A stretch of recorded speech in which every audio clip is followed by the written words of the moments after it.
అలాగే అంతరిక్షానికి వెళ్ళినటువంటి నీల్ ఆర్మ్స్ట్రాంగ్ ఒక మాట అంటున్నాడు.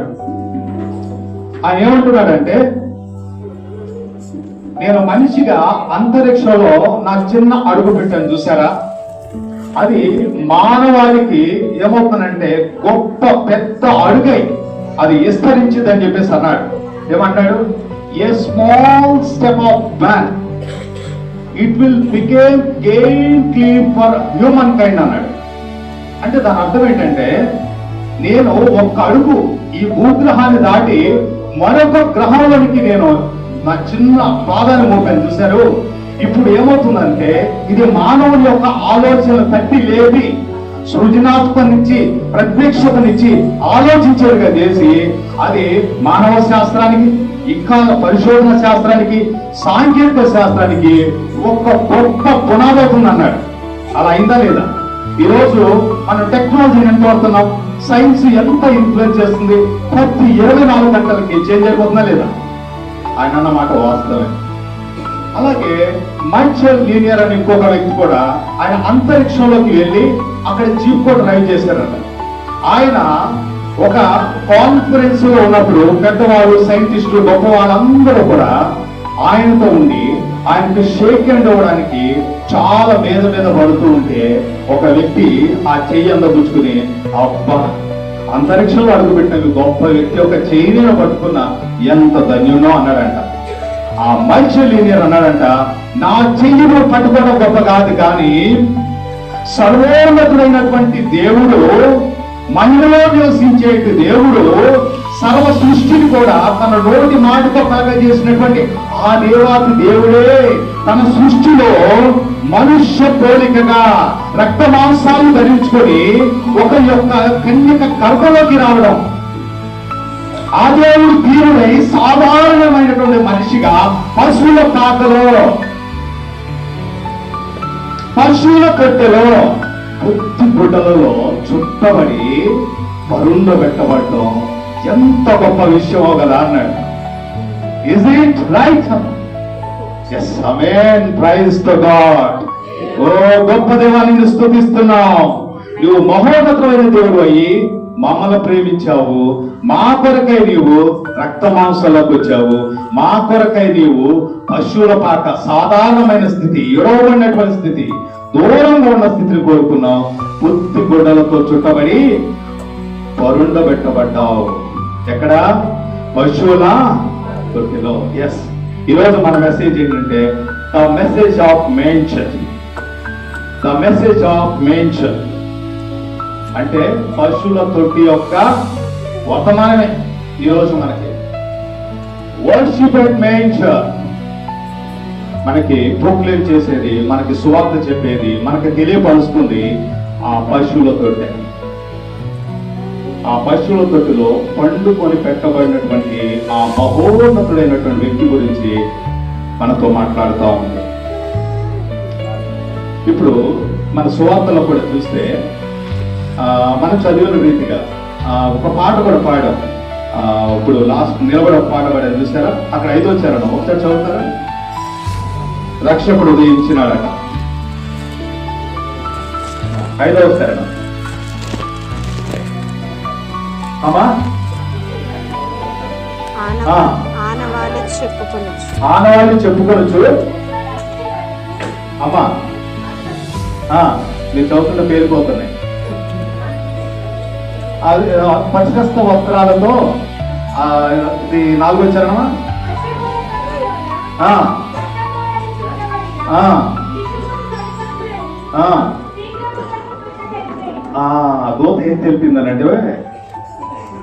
దూత ఏం తెలిపిందనంటే లోకాసువార్తలో మనం చూస్తున్నట్టుగా పశువుల తొట్టెలో ప్రశస్త వస్త్రాలతో చుట్టబడి పశువుల తొట్టెలో పెట్టబడినటువంటి ఆ రక్షకుని మీరు చూడగలండి అంటే వాళ్ళు పరుగున వెళ్ళి చూశారనంట. వాళ్ళు చూశారని 3 సార్లు రాయనంట. వాళ్ళు చూసి సంతోషించారంట. చూసి విని చెప్పుకొని అని తలపోసుకుని సంతోషించి అక్కడ నుంచి ఆనందిస్తూ చెప్పుకుంటూ వెనక్కి వచ్చారంట. కానీ ఈ భాగ్యాన్ని పోగొట్టుకున్నారు. ఎవరో తెలుసా? యేసుక్రీస్తుని ఆ పశువుల పుట్టలు చూడలేక ఆ భాగ్యాన్ని పోగొట్టుకున్నారు. ఎవరు? తూర్పు దేశ జ్ఞానులు. తూర్పు దేశ జ్ఞానులు వారు ఎన్నో సంవత్సరాల నుంచి బబులోను దేశం నుంచి, పర్షియా దేశం నుంచి బయలుదేరి ఎంతో వెల చెల్లించి ధనాన్ని కూడా కట్టుకుని సమయాన్ని హెచ్చించి వాళ్ళ సామర్థ్యాన్ని పెట్టి ఎంతో ప్రేమతో ఆ రక్షకుడు పుడుతున్నాడు, ఆ బెత్లెహేములో పుడుతున్నాడు, మీరు వెళ్ళాలి అని వాళ్ళు ఎంతో ప్రయాణం చేస్తూ వచ్చారు. వాళ్ళకి ఆ లేఖనాలు, ఆ సారం ఎక్కడ దొరికిందంటే దానియేలు ద్వారా దొరికింది అనమాట. 9వ అధ్యాయంలోనూ బహుశా ఎస్తేరు గ్రంథంలో కొన్ని లేఖనాలు బట్టి ఆ విషయాన్ని వాళ్ళు తెలుసుకోవచ్చు. ఆ జ్ఞానాన్ని, ఆ ప్రత్యక్షతను దేవుడు వాళ్ళకి ఇచ్చాడు. తెలుసు కదా మీకు, బబులోనులో ఉన్నటువంటి జ్ఞానులు ఎంత తెలియగలిగిన వారు. వాళ్ళు ఖగోళ శాస్త్రాల్ని, నక్షత్ర శాస్త్రాలని అన్ని చదివేవారుగా, గొప్ప స్కాలర్స్ గా పిలువబడుతూ వాళ్ళు నెబుకద్నెజరుకు వచ్చినటువంటి ఆ కళను, దాని భావాన్ని చెప్పలేక బెంబేలిపోయి భయపడిపోయారు. ఎందుకంటే ఆయన శాస్త్రం అలాగా భయపెడితే అక్కడ వాళ్ళందరూ మించిన వాడే, జ్ఞానం కలిగిన వాడే, తెలివి కలిగిన వాడే, దేవదూతల వంటి జ్ఞానం కలిగిన వ్యక్తికి ఎవరున్నారు అక్కడ? దానియేలు. ఆ దానియేలు ద్వారా వాళ్ళు గ్రహించారు. అంత ఎలా చెల్లించారు కదా. వాళ్ళు ప్రయాణం చేస్తూ నక్షత్రాన్ని చూస్తూ ప్రయాణం చేస్తూ, ఎప్పుడు ప్రయాణం చేస్తారు వాళ్ళు? రాత్రిపూట ప్రయాణం చేస్తూ వస్తున్నారు. రాత్రిపూట ప్రయాణం చేస్తూ పగలు రెస్ట్ తీసుకుంటారు. ఎందుకంటే రాత్రిపూట వాళ్ళు నక్షత్రాన్ని చూడగలుగుతారు. నక్షత్రం వాళ్ళని నడిపిస్తూ ఉంది. ఆ నక్షత్రం దేవుడి చేత ఏర్పాటు చేయబడినట్టు. ఆ నక్షత్రం ఎవరనంటే ప్రభు అయిన యేసు అని ప్రకటన గ్రంథంలో రాయబడుతుంది. దేవుడు కూడా ఆ నక్షత్రం యేసు అని దేవుని మాట అని సెలవిస్తా ఉన్నాడు. అయితే మీరు వచ్చి ఏం చేస్తారు తెలుసా? పుట్టినవారు ఎవరైనా, పుట్టింది ఎవరైనా, ఆ రక్షకుడు ఎవరు? Is the glorious king. మహిమారాజుగా ఉన్నాడు ఆయన. భూరాజులందరూ కూడా రాజుగా పుడుతున్నాడు ఆయన. ప్రభువు అనబడే వాళ్ళందరూ కూడా ప్రభువుగా పుడుతున్నవాడు. కాబట్టి వీళ్ళు ఏం ఆలోచన చేశారంటే వాళ్ళ జ్ఞానాన్ని వాడారు. కొంచెం రాజు ఎక్కడ పుడతాడండి? ప్యాలెస్ లోనే పుట్టాలిగా, మిద్దులోనే పుట్టాలి కదా. అందుకోసం ఈ నక్షత్రం వైపు చూడకుండా ఏం చేశారంటే వేచి చూడకుండా ప్యాలెస్కి వెళ్ళిపోయారు. హేరోదు రాజు దగ్గరికి వెళ్ళిపోయారు. అక్కడ కొంతకాలం ఉన్నారు. కొన్ని నెలలు ఉన్నారా తెలియదు మనకి. కానీ వారు వచ్చేటప్పటికి ఏమైందనంటే హేరోదు రాజు దగ్గర నుంచి బయటపడి దేవుని చేత బోధించబడిన వారై మరలా నక్షత్రాన్ని చూసి వాళ్ళు ఆ యేసు దగ్గరకు వచ్చేటప్పటికి 2 సంవత్సరాలు అయిపోయిందా? ఎందుకని అంటే 2 సంవత్సరాలనే పేరు చెప్పమన్నాడు కదా. Yes, your right. కొన్ని నెలల సమయం గడిచిందనంట. ఆ వాక్యాన్ని వాళ్ళు కోల్పోయారు. వాళ్ళు యేసుని చూసేటప్పటికి ఆయన ఎక్కడ ఉన్నాడనండి? ఇంటిలో. అవును కదా. పశువుల పాకలో ఆయన పొత్తి పొట్టల్లో చుట్టబడి ఆయన ఆ యొక్క తొట్టెలో పెట్టబడి ఉన్నాడా? లేదు, ఇంటిలో చూశారు. అంటే వాళ్ళు మహాభాగ్యాన్ని కోల్పోయారు. ఈ రోజు మీరందరూ కూడా ధన్యులు. ఆమేన్.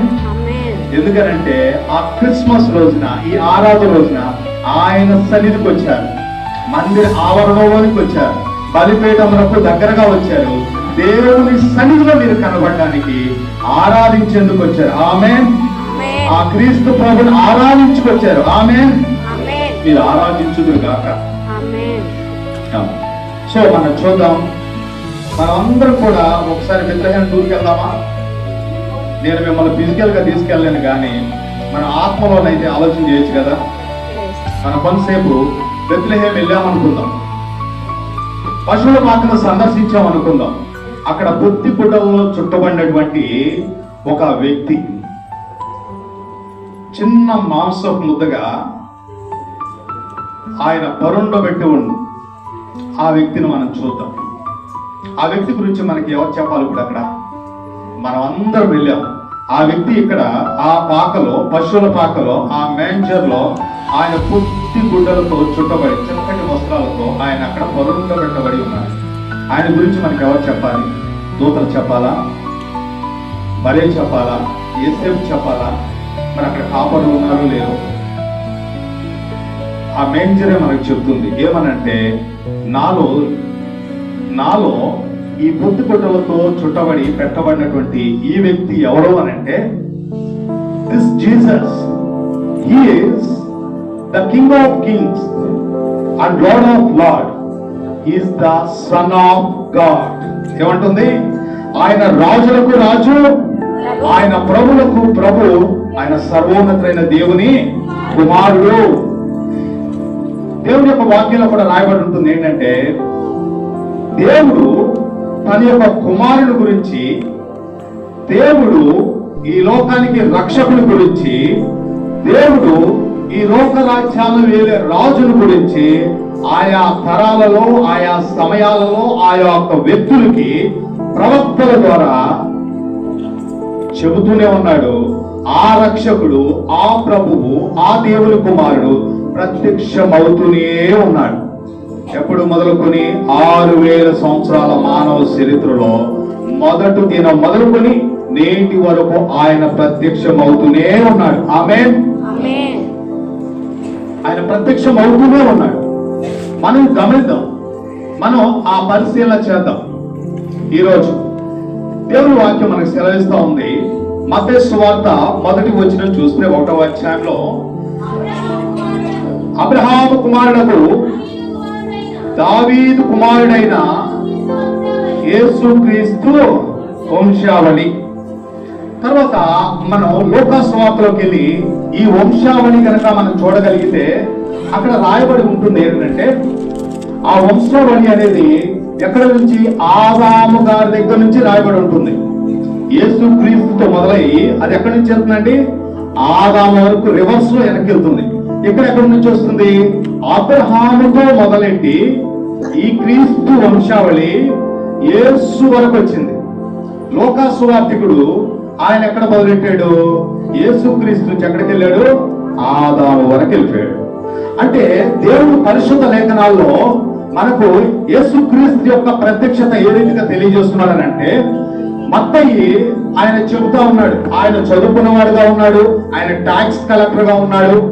ఆ రోజుల్లో ఆ గొప్ప రోమా ప్రభుత్వంలో ఉన్నతమైనటువంటి ఉద్యోగాన్ని ఆయన సాధించి అక్కడ వాళ్ళతో ఐడెంటిటీ తీసుకుని, ఆ రోమా ఐడెంటిటీ కూడా తీసుకుని పేరు కాంచిన వాడే సంపాదించుకుంటున్న వ్యక్తి ఆయన. అటువంటి వ్యక్తి ప్రభువును వెంబడిస్తూ ఉన్నాడు కదా. ఇప్పుడు ఆ వ్యక్తి అనుభవంతో ఆయన రాస్తా ఉన్నాడు అన్నమాట. ఏమనంటే, ఈ యేసు ఎవరనంటే, ఆయన యూదులకు ఈ లోకానికి వాగ్దానం చేయబడినటువంటి రాజు అయి ఉన్నాడు. ఏమన్నాడు?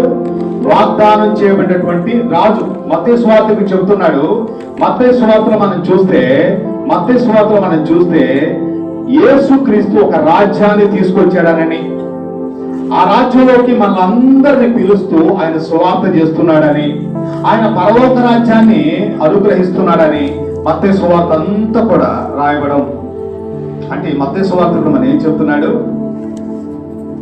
ఈ పొత్తిగుడ్డల్లో ఈ చుట్టబడినటువంటి ఈ వ్యక్తి ఎవరు అని అంటే, దేవుని చేత రాజుగా అనుగ్రహించబడినటువంటి వ్యక్తి. నేను ఎప్పటి నుంచో త్రాపి చేయబడుతున్నటువంటి వ్యక్తి. లోకా సువార్తికుడు యేసుక్రీస్తుని గురించి తను ఏం రాస్తున్నాడు అని అంటే, ఆయన మానవాళి అందరు కూడా రక్షకుడు అని రాస్తూ ఆయన ఆదాము దగ్గర నుంచి మొదలు పెట్టాడు. అంటే దేవుని చేత సృష్టించబడినటువంటి ఆ సంతానములో నుంచి, ఎవరంటే మొదట దేవుని చేత సృష్టించబడిన వ్యక్తి ఆదాము. అంటే ఆదాము యొక్క సంతతి అంతటి కూడా రక్షకుడు ఎవరు? ఈ పొత్తిగుడ్డలో చుట్టబడినటువంటి వ్యక్తి. ఆయన మానవాళి అందరు కూడా రక్షకుడై ఉన్నాడు. మత్తయి సువార్తికుడు చెప్తా ఉన్నాడు, ఆయన వాగ్దానం చేయబడినటువంటి దేవుని కుమారుడు, అలాగే వాగ్దానం చేయబడినటువంటి ఆయన రాజు అయి ఉన్నాడు. ఈ భూలోక అధిపతులకు, ప్రభులకు, రాజ్యాలకు ఆయన రాజు అయి ఉన్నాడు. దేవుడు అనాది కాలంలో వాగ్దానం చేసిన ఆయన పరలోక రాజ్యానికి పరలోక రాజు అయి ఉన్నాడు. ఈ వ్యక్తి ఎలాగా చెప్తున్నాడంటే, అబ్రహాం దగ్గర నుంచి మొదలుకొని యేసుక్రీస్తు వరకు చెప్తున్నాడు. అబ్రహాం ఎవరు అనంటే, పిలువబడినటువంటి దేవుని చేత పిలువబడినటువంటి, దేవుని చేత ఏర్పాటు చేసుకున్నబడినటువంటి ఆ సంతానానికి మూల పురుషుడిగాను తండ్రిగాను ఉన్న వ్యక్తి. అర్థమవుతుందా? ఆదాము దేవుని చేత సృష్టించబడినటువంటి ఆ సంతానమై ఉంటే, ఆదాము వారికి తండ్రిగా ఉంటే, అబ్రహాము ఏమై ఉన్నాడు? మనకి విశ్వాసులకు తండ్రి అంటామా? అంటే అబ్రహాం ఏం చేశాడు? దేవుని యొక్క మాట నమ్మి విధేయత చూపి ఆయన ఏం చేశాడు? దేవుని యొక్క వాగ్దానంలోనికి వచ్చాడు. కాబట్టి మత్తయి సువార్తలో మనకి ఏమని చెప్తున్నాడు? ఈ యేసు యూదులకు రాజు. వెరీ సింపుల్ గా చెప్తున్నా కదా నేను. ఈ యూదులకు రాజు, తర్వాత దేవుని యొక్క కుమారుడు. ఈయన తరాల నుంచి మనకు వాగ్దానం చేయబడుతూనే వస్తున్నాడు. మనం మొట్టమొదటి మనం చూసినట్లయితే ఆదికాండం 3వ అధ్యాయం 15వ వచనంలో ఈ యొక్క వాగ్దానం ఉన్నది. 3వ అధ్యాయం 15వ వచనం. మరియు నీకును స్త్రీకిని నీ సంతానమునకును ఆమె సంతానమునకును వైరము కలగజేసేదను, అది నిన్ను తల మీద కొట్టును, నీవు దానిని మడి మీద కొట్టుదు అని చెప్పాను. హల్లెలూయా. ఇది గాడ్స్ యొక్క గ్రేటెస్ట్ ప్రామిస్. గొప్ప ఉన్నతమైన వాగ్దానం. మనిషికి నిరీక్షణ లేదు, కానీ దేవుని మహిమ, దేవుని యొక్క కృప, దేవుని యొక్క కనికరం మనకు ఒక వాగ్దానం చేసింది అనమాట. ఏమనంటే ఆయన నిన్ను తల మీద కొట్టును. ఎవరిది? అది కింద ఆయన నిన్ను తల మీద కొట్టును. ఇక్కడ రక్షకుడు గురించినటువంటి వాగ్దానం దేవుడు చేస్తా ఉన్నాడు. ఏదైనా తోటలో ఏం జరిగిందో మన అందరికి తెలుసు.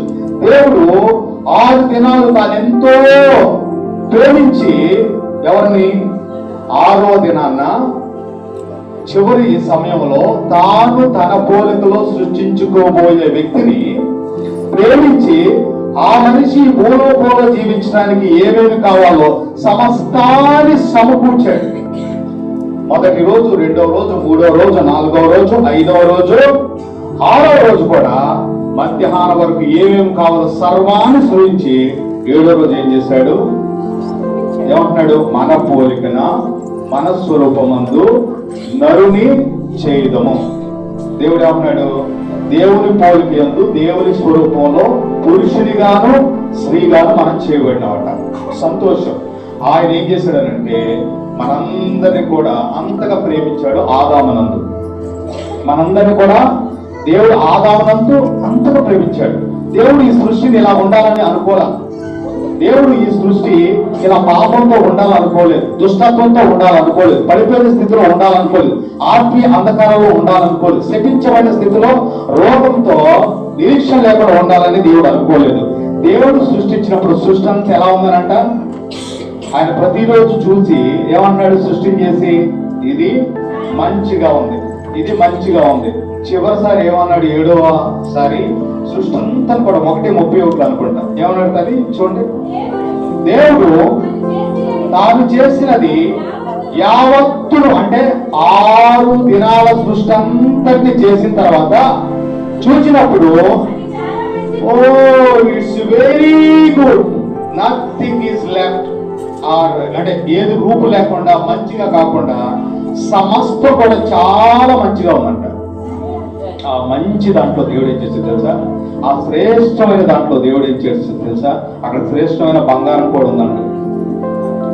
కాలువలు పారుతూ ఉన్నాయి, అక్కడ ఏముందనంట? శ్రేష్టమైన బంగారం కూడా ఉందన్నట్టు.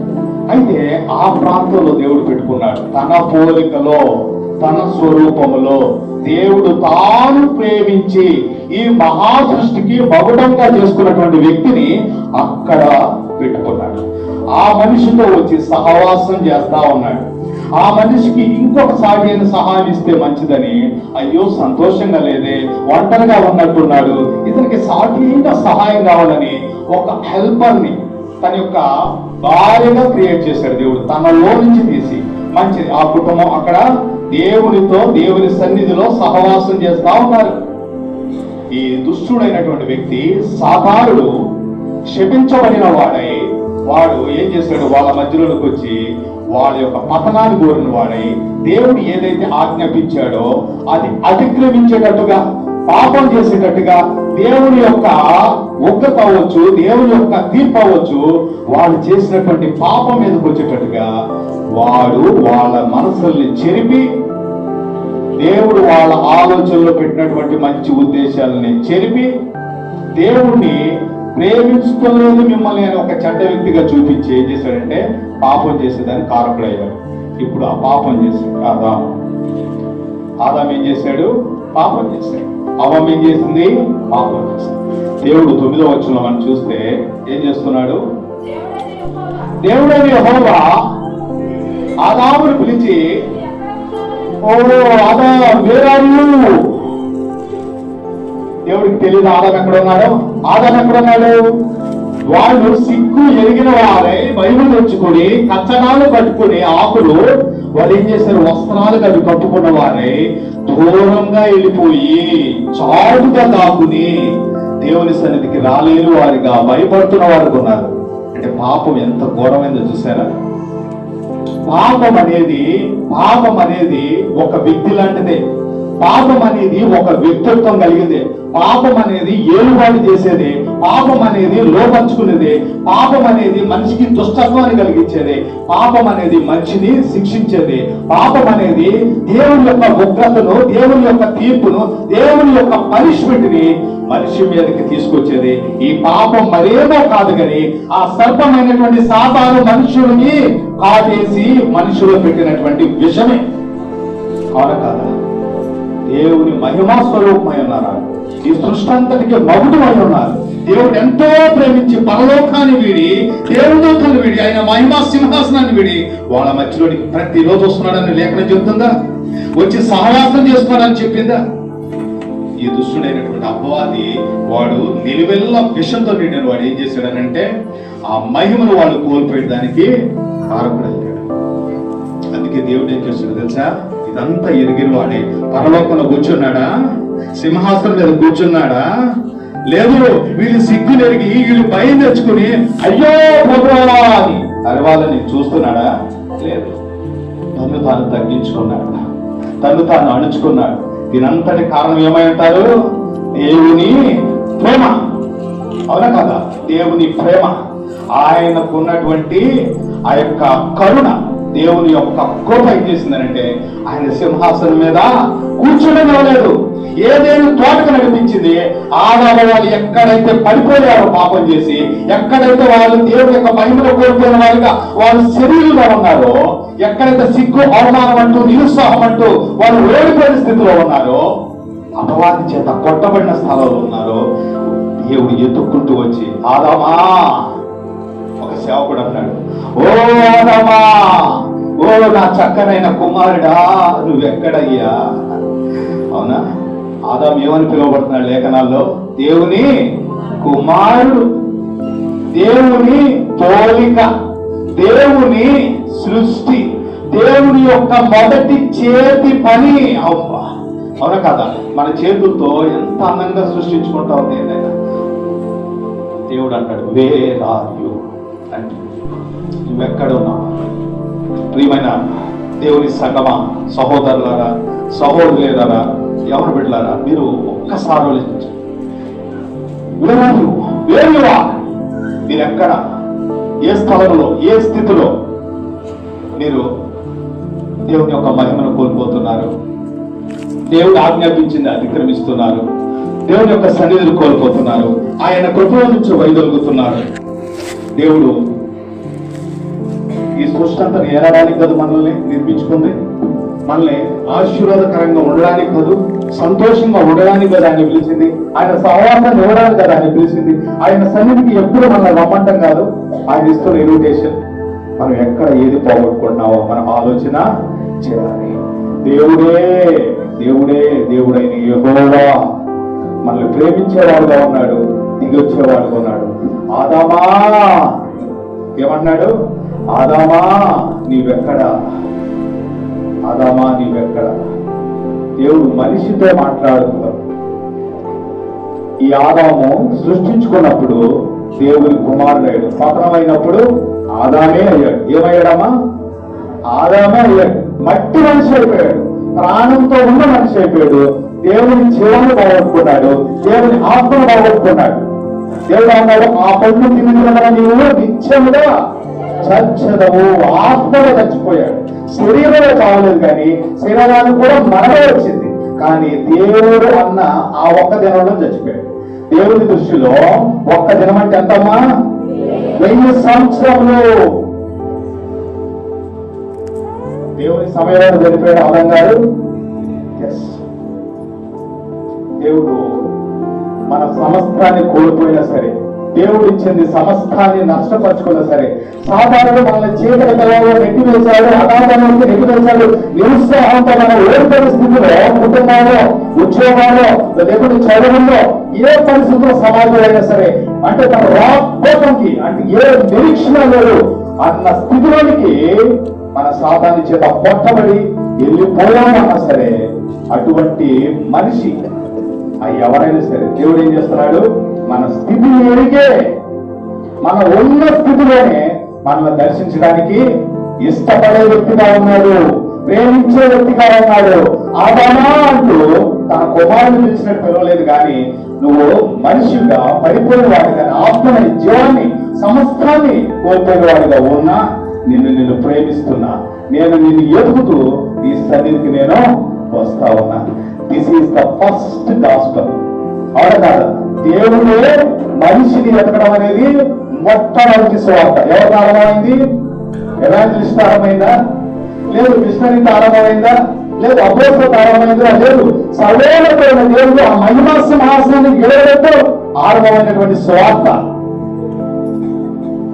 యేసుక్రీస్తు కూడా అలానే ఆయన మహిమలో నివసించేవాడయ్యుండి, ఆయన మహిమలో నివసించేవాడయ్యుండి, ఆ మహిమలో ఆయన తండ్రి అయిన దేవుడితో సమానుడై ఉండి, ఆ మహిమను, ఆ మహత్వాన్ని, ఆరాధనను గెలవడానికి ఇష్టపడ్డ వాడై ఏం చేశాడు? ఆయన సమస్తాన్ని నష్టపరుచుకున్నట్టు ఆయన సాధారణమైనటువంటి మానవుడిగా ప్రతి ఒక్క అధమ స్థితిలో పుట్టినటువంటి వ్యక్తి కూడా అందుబాటులో ఉన్నట్టుగా ఆయన పశువులు కాకలు ఎన్నిక చేసుకుని, ఆ పశువుల కాకలో కూడా ఆ పశువులు దాని ఆ చుట్టని ఎన్నుకుని దాంట్లోనికి పరుండబట్టడానికి ఆయన ఇష్టపడుతున్నాడు. హల్లెలూయా! ఓ ప్రభువా, నీ ప్రేమ ఎంతో గొప్పది. ఆ దేవుని ప్రేమే ఈ పడిపోయిన పతనమైన మానవుడి పట్ల ఒక మాంసపు ముద్దగా ఆ ప్రేమ మారిపోయింది. పశువుల తొట్టులో పరుండబట్టబడింది. ఎస్, మహిమా ప్రకాశమానమైనటువంటి అవసరాలతో ఆ యొక్క మాంసపు ముద్ద దేవుని ప్రేమగా ఆ యొక్క తొట్టెలో పరుండబెట్టబడింది. ఆదాము ఎతికినది ఈ ప్రేమ. ఈ ప్రేమ శిక్షించడానికి వచ్చిందా? ఈ ప్రేమ వాకాబు చేసి పరీక్షడానికి వచ్చిందా? శపించడానికి వచ్చిందా? లేదు, లేదు. ఈ ప్రేమ ఆదరణ ఇవ్వడానికి వచ్చింది. ఈ ప్రేమ నిరీక్షణ ఇవ్వడానికి వచ్చింది. ఈ ప్రేమ బలపరచడానికి వచ్చింది. ఈ ప్రేమ కోల్పోయింది తిరిగి ఇవ్వడానికి, ఒక గ్రేట్ పాయింట్ చేయడానికి వచ్చింది. ఎప్పుడు there is hopeless situation, this fallen situation, this dark fallen situation, అంధకారం అలమరించినప్పుడు ఆ ప్రేమ కలుసుకుని ఏమంటున్నారంటే, అది నిన్ను తల మీద కుట్టును.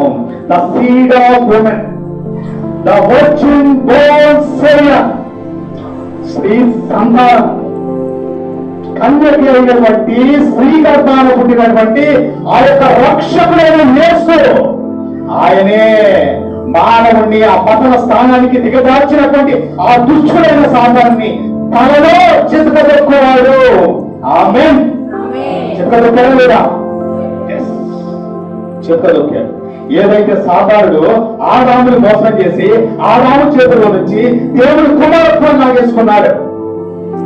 ఆదాముని దేవుడు ఈ సృష్టింతని ఏడడానికి, ఈ సృష్టింతనికి మౌనం ఉండడానికి, సమస్తాన్ని సంరక్షించడానికి ఒక రక్షకుడిగా నిలబెడితే ఆ స్థానాన్ని కూడా లాగేసుకున్నాడు. రాజుగా పెట్టుకున్నాడు, మౌనంగా పెట్టుకున్నాడు. ఆ రాజరికాన్ని కూడా లాగేసుకుని ఎక్కడ లేకపోయాడు? ఏదేనో తోటకి బయటికి తోలి వేసుకుంటూ వచ్చాడు. కానీ మన ప్రభువైన యేసు సమస్తాన్ని సంపాదించిన వాడుగా ఉన్నాడు. సమస్తాన్ని రక్షించిన వాడిగా ఉన్నాడు. ఆయన ఎలా ఉన్నాడు అక్కడ? ఆ యొక్క పశువుల తొట్టెలో ఎలా ఉన్నాడు? మహిమారాజుగా, దేవుని కుమారుడుగా ఉన్నాడు. ఆయన రక్షకుడుగా ఉన్నాడు. అది దేవుని యొక్క గొప్ప ప్రామిస్. దేవుని యొక్క శిక్ష మనిషి మీదకి రావడానికి ముందే దేవుని యొక్క కృప మనల్ని కలుసుకున్నదే. దేవుని కృప మనల్ని కలుసుకున్నదే. అందుకే ఒక భక్తుడు ఇలా అంటాడనమాట, God's grace is older than our sin. అర్థమవుతుందా?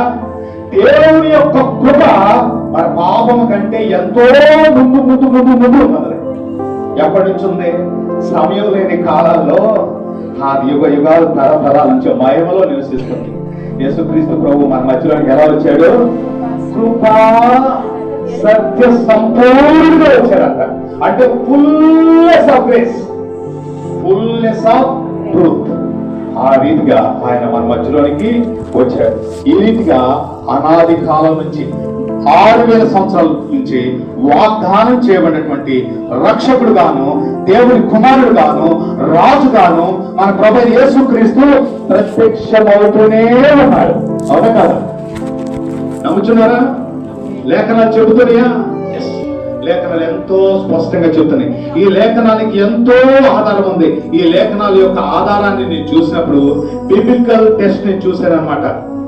బిబ్లియోగ్రఫీ టెస్ట్ నేను చూశాను, ఎక్స్టర్నల్ ఎవిడెన్స్ టెస్ట్ చూశాను, ఇంటర్నల్ ఎవిడెన్స్ టెస్ట్ చూశాను. అసలు బైబిల్ కి ఆధారం చేసుకుని బైబిల్ గురించి బైబిల్ పండితులు అవ్వచ్చు, స్కాలర్స్ అవ్వచ్చు, బైబిల్లో ఉన్నటువంటి ప్రవక్తలు అవ్వచ్చు, వీళ్ళు రాసినటువంటి ఆ యొక్క మ్యాన్స్క్రిప్ట్స్ అవ్వచ్చు, ప్రాచీన ప్రతులు అవ్వచ్చు, లేకుంటే బైబిల్ కి ఎలుగుతున్నటువంటి వాళ్ళు, బైబిల్ నమ్మని వాళ్ళు అవ్వచ్చు, స్కాలర్స్ అవ్వచ్చు, ఫిలాసఫర్స్ అవ్వచ్చు, వీళ్ళంతా రాసినటువంటి ఆ యొక్క మొత్తాన్ని తీసుకొచ్చి ఆధారాలని మనం గనక పెట్టగలిగితే అవి 5 ఈక్విటీ అవర్స్ అంత వరల్డ్ ట్రేడ్ సెంటర్స్ అంత హైట్ అవుతాయి అంట.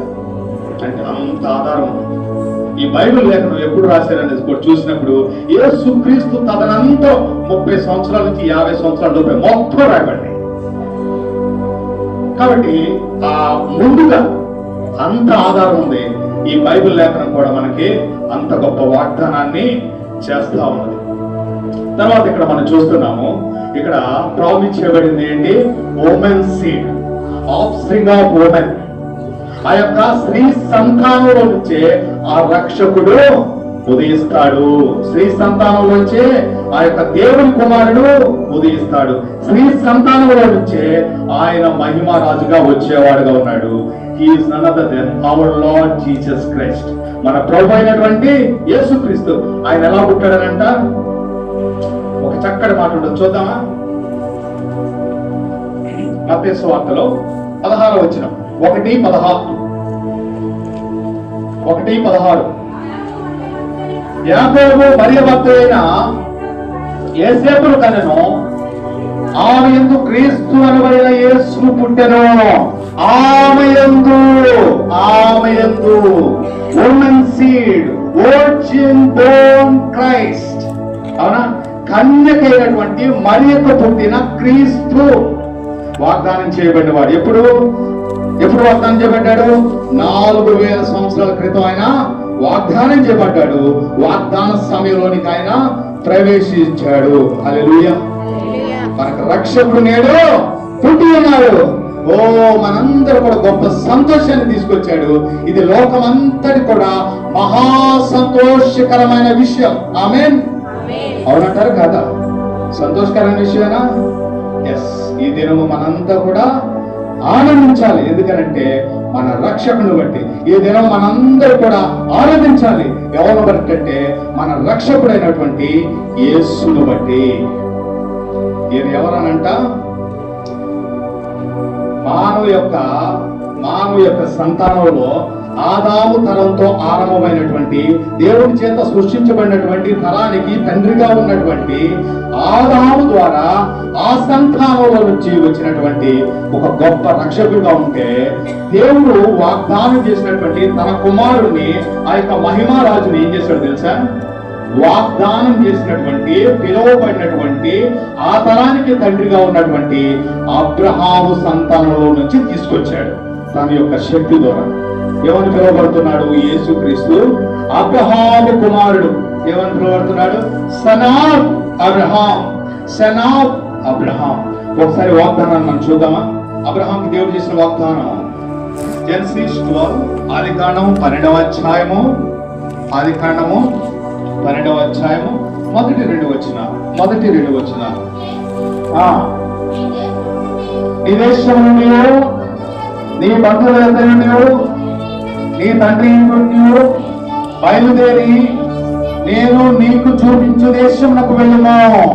చాలు, ఫస్ట్ వర్స్. దేవుడు అబ్రహామును పిలుస్తా ఉన్నాడు. దేవుడు అబ్రహాముని ఏర్పరచుకుంటూ ఉన్నాడు. దేవుడు మొట్టమొదటి అబ్రహాముని పిలిచాడు. This is the call of God. ఏమని పిలుస్తున్నాడంటే, ఓ Abraham, first you have to leave your country. అంటే నీకున్నటువంటి సెక్యూరిటీని, ఐడెంటిటీని నువ్వు వదిలేయాల. ఏం వదలాలండి? Security and identity. అది మనకేమిస్తుంది? ఒక భద్రత ఇస్తుంది, అవునా కదా? I'm in Indian, I'm so and so, I'm so and so. మనకేమిస్తుంది? ఒక ఐడెంటిటీ. ఎక్కడికి వెళ్ళినా ఒక భద్రత ఇస్తా ఉంది. నువ్వు అది వదిలి వచ్చేయాలి. ఎందుకని? నేను నీ ఐడెంటిటీగా ఉండబోతున్నా. I am your security. అది దేవుని మాట. రెండోది ఏమన్నాడంటే, ఏమన్నాడు? ఈ బంధువుల యొద్ద నుంచి you have to leave and you have to separate from your relations. That means దేవుడు ఏమంటాడంటే, నేను నీకు సహవాసమై ఉంటాను. దేవుడే అబ్రహానికి సహవాసంగా ఉండడానికి ఇష్టపడుతున్నాడు. అందుకే అబ్రహాము దేవుడు ఎక్కడికి నడిపించాడంటే, ఫస్ట్ బెత్లెహేముకి నడిపించి, బెత్లెహేము నుంచి హెబ్రోన్ కి నడిపించాడు. హెబ్రోన్ ఏంటి? What's it called? It's the fellowship with God. దేవుని సహవాసపు ఇల్లు. అర్థమవుతుందండి? దేవుడు అబ్రహాముని ఏమని పిలిచాడు? నా స్నేహితుడు. నా స్నేహితుడైన అబ్రహాము, నా స్నేహితుడైన అబ్రహాము సంతానమా. దేవుడే ఒక మనిషిని తన స్నేహితుడని పిలుచుకోవడానికి మొట్టమొదట వాగ్దానం చేశాడు. నమ్మండి, వాగ్దానం చేసిన దేవుడు నమ్మదగినవాడండి. నిజంగా ఆ వాగ్దానంలోనికి మనం వెళ్ళడానికి ఎంత క్రైమైన చెల్లించడానికి ఇష్టపడాలా? ఎవరైతే మొదట అడిగేస్తారో వాళ్ళు అత్యధికంగా పొందుకుంటారు. ఆమేన్. అబ్రహాము సందేహించలా. అబ్రహాము విశ్వాసంతో పరీక్షించబడుతున్నప్పుడు కొద్దిగా తొడిగాడు. ఆయన కొద్దిగా ఆయన కష్టపడ్డాడేమో కానీ సందేహం మాత్రం మొదటి పిలుపులో లేదు. మూడోది ఏమి విడమన్నాడంటే, నీ తండ్రి ఇంటిని నీకు కలిగినదంతయు. అంటే ఏమంటాడు? నీ యొక్క పొజిషన్స్, నీ ఇన్హెరిటెన్స్, నీకున్న ఆస్తులు పాస్తులు అన్ని కూడా వదులు అబ్రహాం. ఎందుకనంటే నేనే నీకు స్వాస్థ్యంగా అప్పచెప్పుకుంటున్నానయ్యా. నేను సృష్టించుకున్నటువంటి ఈ లోకం అంతకి విశ్వాసాన్ని పిలుస్తుంటే ఆ విశ్వాసాన్ని ముందు నేను పెడుతున్నా, నిన్ను తండ్రిని చేస్తున్నా అన్నాడు. అబ్రహాం తర్వాత ఏమయ్యాడు? అబ్రహాం. ఎందుకంటే ఏం కావాలండి?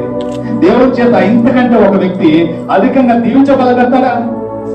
ఇంతకంటే అధికంగా ఎవరు దీవులు పొందుకుంటారు ఈ భూలోకం మీద చెప్పండి? అలాగా అబ్రహాం విధేయత చూపాడు. His obedience, his submission leads to receive great 7 promises. అవేంటి? తర్వాత చదువుతాను. 2వ వచనం, 3వ వచనం. నిన్ను గొప్ప జనముగా చేసి, నిన్ను ఆశీర్వదించి, నిన్ను ఈ నామమున గొప్ప చేయుదును. నీవు ఆశీర్వాదకరంగా ఉందువు. నిన్ను ఆశీర్వదించు వారిని ఆశీర్వదించదును, నిన్ను దూషించు వారిని శపించదును. భూమి యొక్క సమస్త వంశములు నీ యందు ఆశీర్వదించబడని అబ్రహాముతో అనగా. గొప్ప ప్రామిసెస్, 7 ప్రామిసెస్, 7 వాగ్దానాలు. అది అబ్రహాముకి దేవుడు వాగ్దానం చేసి దీవించాడు. ఆ దీవెనకరమైనటువంటి ఆ జీవితంలోకి వాగ్దానంలో పెట్టి అబ్రహాము నుంచి విధేయతను అడిగి నడిపించుకుంటూ విశ్వాసంలోనికి బలపరుచుకుంటూ తీసుకెళ్లాడు. దీవిస్తూనే ఉన్నాడు, నీటి వరకు దీవిస్తూనే ఉన్నాడు ఆ దేవుడు. అయితే అబ్రహాము తదనంతరం ఆ దీవెన క్రీస్తునందు సంపూర్ణతలోకి వచ్చింది. క్రీస్తునందు సంపూర్ణతలోకి వచ్చింది. అబ్రహాము ఈ దీవెనలోకి వచ్చిన తర్వాత ఆయన ఇంచుమించుగా 86వ సంవత్సరం వరకు కూడా ఎంతో ఓపికతో ఎదురు చూశాడు. దేవుడు మాటి మాటికి అబ్రహాముకు తన వాక్యం ద్వారా ప్రత్యక్షమవుతూ అబ్రహాముని బలపరుస్తూ నిబంధన జ్ఞాపకం చేస్తూ ఉంటే అబ్రహాము ఇంకా ఇంకా ఇంకా ఆ వాగ్దానంలోనికి ఎడలేకపోవడం, దాన్ని చూడలేకపోవడం చూసి ఎంతో బలహీనుడవుతూ వచ్చాడు. తన భార్య ఆ సమయం చూసి మన దాసి ఆగరు మన ఇంటి పిల్ల వివాహం చేసుకుంటే ఆ వాగ్దానం నెరవేర్పులోనికి వస్తుంది కదా అని ఏం చేసింది? దేవుని వాగ్దానం నెరవేర్చబడడానికి హెల్ప్ చేద్దాం అనుకుంటుంది. ఏం చేద్దాం అనుకుంటుంది? సహాయం చేద్దాం. ఏం చేద్దాం? సహాయం చేస్తే వాగ్దానం నెరవేర్చబడింది. 75 సంవత్సరాలప్పుడు వాగ్దానం చేశాడు, ఇప్పటికి 86 సంవత్సరాలు వచ్చింది. అబ్రహాం గారు ఆమేన్ అన్నాడు. ఏమన్నాడు భార్య మాటకి? ఆమేన్. అక్కడ ఆదాం గారి భార్య మాటకి ఏమన్నాడు? ఆమేన్. సరే, దీంట్లో నష్టం ఏమి లేదు, కానీ భార్య భర్తలు అంటూ స్త్రీ పురుషులంటూ క్రీస్తునందు ఏ విభేదము లేదు. ఎవరైతే ఆత్మీయులో వారే ఇంటి పెద్ద. అవునా కదా? మన గవర్నమెంట్ కూడా ఇంటి పెద్దని ఎవరు పిలుస్తుంది? మా భార్యది. మొట్టమొదటి మాకు ఇక్కడికి వచ్చిన తర్వాత రేషన్ కార్డు వచ్చింది. ఇంటి పెద్ద అంటూ మా సుధా పేరు ఉంది. దీంట్లో కామెంట్ చేసుకుంటా ఉన్నాం. ఓకేనా? దేవుడు మిమ్మల్ని అందరినీ దీవించాడు. అది నేను మీకు చెప్తాను. మీరంతా క్రీస్తు ప్రభునందు దీవించబడిన వారు. ఆమేన్. దేవుడు మీ సంతానంలో నుంచి వాగ్దానం చేశాడు, కానీ ఆయన సంతానంలో నుంచి వాగ్దానం చేయాల. ఆమేన్. హల్లెలూయా. మన మత్తయి సువార్త కూడా చూస్తా ఉంటే అబ్రహాము కనెను, ఇస్సాకు కనెను, యాకోబు కనెను. క్రీస్తు ఎక్కడ పుట్టాడనంటే ఆమె యందు పుట్టాడు. రక్షకుడు ఎవరి నుంచి పుట్టాడు? ఆమె యందు. అంటే మనిషి ప్రమేయం అనేది కాదు, కానీ పురుషుడి ప్రమేయం లేకుండా. ఆమేన్. మీరెంతో ప్రభు చేత దీవించబడిన వారు. అయితే ఆ సమయంలో వాళ్ళు చేసినటువంటి ఆ తప్పు 13 సంవత్సరాల ఒక యవ్వన బిడ్డ ఇష్మాయేల్ అయితే దేవుడు 17వ అధ్యాయంలో, నేను మీకు త్వరగా చూపించుకుంటూ వెళ్తానమ్మా, సమయం కూడా చాలా తక్కువగా ఉంది. అబ్రహాం ఏమంటాడంటే, అబ్రహాముకు 99 ఏళ్ళైనప్పుడు 17వ అధ్యాయము 1వ వచనం చదువుతున్నాను. 99 ఏళ్ళ వాడైనప్పుడు యెహోవా అతనికి ప్రత్యక్షమై, నేను సర్వశక్తిగా దేవుడను. ఆమేన్. నమ్ముచున్నారా? దేవుడు సర్వశక్తి కలిగినటువంటి దేవుడు. ఆయన అసాధ్యమైనది ఏది లేదు. సమస్తం చేయగలడు. సమస్తం ఆయనకి సాధ్యమే. ఏమంటాడు? నా సన్నిధిలో నడచుచు ఎందారెడ్డిలో ఉండయ్యా. నా సన్నిధిలో నడచుచు మీకు పిక్చర్ జ్ఞాపకం వస్తుందా? ఆదాము వల్లనే దేవుడు ఎదురు తోటలో ఎదురు పెట్టాడు. ఆయన యొక్క సన్నిధిలో ఉండడానికి, ఆయనతో సహవాసం చేయడానికి మొదటి రోజున ఆయన ఏం చేశాడంటే పరిశుద్ధపరిచి తను విశ్రాంతి తెలవని ఆయన సన్నిధిలోనికి పిలుచుకున్నాడు. తర్వాత రోజు పనులు పంపించాడు, డ్యూటీలోకి వెళ్ళమన్నాడు. అర్థమవుతుందా? అందుకే దేవుడు ఏమన్నంటే మొదట తప్పు జరిగింది, ఇదే తప్పు. నా సన్నిధిలో ఉంటే నా శక్తి నువ్వు అనుభవిస్తావు. కాబట్టి నా సన్నిధిలో ఉంటే నీవు నిందారహితుడిగా ఉంటావు. నీ మీద ఏ దోషం నేను మోపాల్సిన పని లేదని అక్కడ దేవుడు అబ్రహాం గట్టిగా హెచ్చరిస్తున్నాడు. నా సన్నిధిలో నిలిచాడు. దేవుని సన్నిధి మనకి బలాన్ని ఇస్తుందండి. దేవుని సన్నిధి మనకి శక్తినిచ్చేదిగా ఉంది. దేవుని సన్నిధి మనల్ని అత్యధికంగా ఆయన యొక్క కృపా సమృద్ధితో బలపరిచేదిగా ఉంది. శరీరానికి ఆరోగ్యాన్ని ఇచ్చేది ఉంది, ప్రాణానికి ఉద్యోగాన్ని ఇచ్చేది ఉంది. మన సమస్యలు ఏదైనా కానీ అన్నిటి మీద జయాన్ని ఇచ్చేది ఉంది. ఎందుకో తెలుసా? ఆయన సన్నిధి సర్వశక్తి కలిగింది. అప్పుడు ఆ దేవుడు అలాగా హెచ్చరించి ఆయన ఏం చేస్తున్నాడంటే, ఇలా కాదు, వీళ్ళకి ఒక నిరీక్షణ కలగాలంటే, వీళ్ళకి నమ్మకం కలగాలంటే, అబ్రహాం అంటే ఒక బిడ్డకు తండ్రి. అబ్రహాంకి నేను ఇచ్చిన వాగ్దానం ఏంటంటే అనేక జనాంగాలకు తండ్రిగా చేస్తాను. కాబట్టి ఏం చేస్తే మంచిది అంటారు? పేరు మార్చేద్దామా? మార్చేద్దాం. ఇనాగ్రేట్ చేసేయండి. Abraham father of many nations. ఏంటమ్మా? Father of many nations. అనేకులు కాదు, అనేక జనాంగాలకు తండ్రి.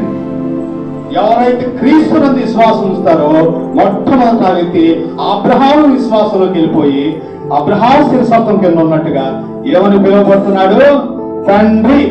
అని పిలువబడతాడు. ఎంత గొప్ప వాగ్దానం చూసారా? శారా కూడా వాగ్దానం ఇచ్చేసాడు. ఏమని? అమ్మా నువ్వు శారా అని పిలువబడుతున్నావు. ఒక్కరు కాదమ్మా, నువ్వు తల్లివి, అనేక జనాంగాల తల్లి అని పిలువబడతావు కాబట్టి నేనేమని పిలుస్తాను? శారా.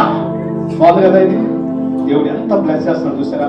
దేవుడు మనల్ని ఆశీర్వదించడానికి ఎంతో ఆనందించే దేవుడుగా ఉన్నాడు. కీర్తన గ్రంథం ఇప్పుడు చదవదు కానీ నన్ను బలపరిచినటువంటి మాట ఏంటంటే 35వ వచనాలు అనుకుంటా, 27వ వచనం 28వ వచనంలో ఉంటది. మనం క్షేమకరమైనటువంటి జీవితంలోకి వెళ్తా ఉంటే ఒడిదుడుకుల మధ్యలో నుంచి, మన ఓటములో నుంచి, మన యొక్క నిరుత్సాహంలో నుంచి, మన నష్టాల్లో నుంచి, మన పోగొట్టుకున్న దాంట్లో నుంచి, మన సమస్తాన్ని కూడా సమకూర్చుకుని శత్రువుల భయం నుంచి, శత్రువుల దాడి నుంచి మనం తప్పించుకుని క్షేమాన్ని, ఆనందాన్ని, కుటుంబాన్ని కూడా ఆశీర్వాదకరమైన స్థితిలో కట్టుకుంటా ఉంటే దేవుడు ఆనందించు యెహోవాగా ఉన్నాడంట. అవునా కదా? ఇర్మీయా గ్రంథం 32వ అధ్యాయం 40లో కూడా రాయబడుతున్న మాట ఏంటంటే, మనల్ని దీవించే విషయంలో ఆనందించు యెహోవా. ఏమమ్మా? మనల్ని దీవించేందుకు ఆనందించు యెహోవాగా ఉన్నాడు. మన క్షేమాన్ని చూసి ఆనందించే యెహోవాగా ఉన్నాడు. ఇంత మంచి దేవుడు ఎక్కడ దొరుకుతాడని మనం చెప్పండి. అవునా కదా? ఎంత మంచి దేవుడుగా ఉన్నాడు. అందుకే ఆయన ఏం చేశాడంటే, ముందు నిరీక్షణ ఇవ్వడానికి పేర్లు మార్చేశాడు.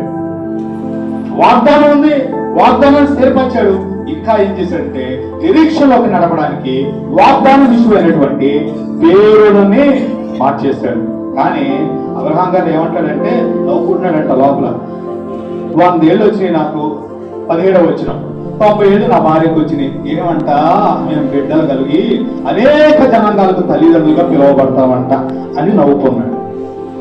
నవ్వుకుని ఏమంటున్నాడంటే 19వ వచనంలో, దేవా ఏమన్నాడు?